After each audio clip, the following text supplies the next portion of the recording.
построился дом, деревья росли, и вот получился вот такой сад. Ко мне это перешло от отца, потому что отец, еще когда я жил в Таджикистане, закладывал сад, были тоже прекрасные деревья. Я смотрел, и мне тоже потом после этого захотелось. Потому что одно дело просто газон, травка растет, а другое дело, когда растут фруктовые деревья, дети маленькие приходят, срывают, теперь уже внуки, яблони и груши, здесь и персик, они плохо переносили климат, болели, поэтому я решил оставить те деревья, которые для этой местности подходят.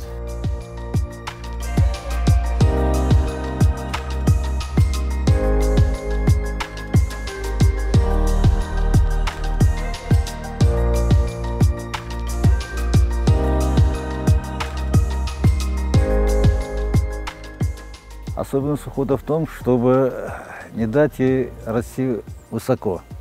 Потому что это такое дерево, что может достигнуть высоты 15-20 метров. Но если оно такой высоты будет, с нее плоды снимать трудно. Во-вторых, веточки формы хрупкие, поэтому я ежегодно делаю обрезку. Формирую дерево, оно у меня получается приземистым, невысоким, ветви толстые, фрукты крупные, что хурма, что инжир, что зейтун. Они очень капризные деревья. Практически не требуют ухода, если не считать обрезкой. Я принципиально не применяю никаких химических удобрений, потому что мне дороги мои дети и внуки, чтобы они кушали экологические продукты, росли здоровыми.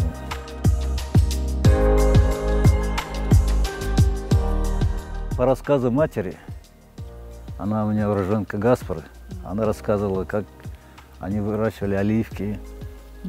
Она не говорила оливки, зейтун. Как они их солили, как ели.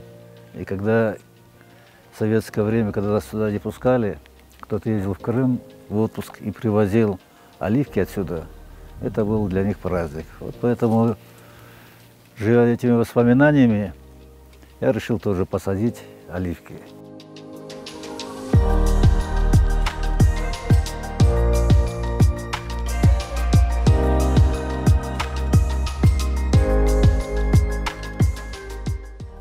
Мы ежегодно собираем где-то около 20 килограмм с одного дерева. У нас такой простой рецепт. Мы засыпаем в банках оливки, потом сухую соль, перемешиваем все, и полгода она у нас как бы стоит. Соль вытягивает всю эту горечь, потом вымачиваем, и они уже готовы к употреблению.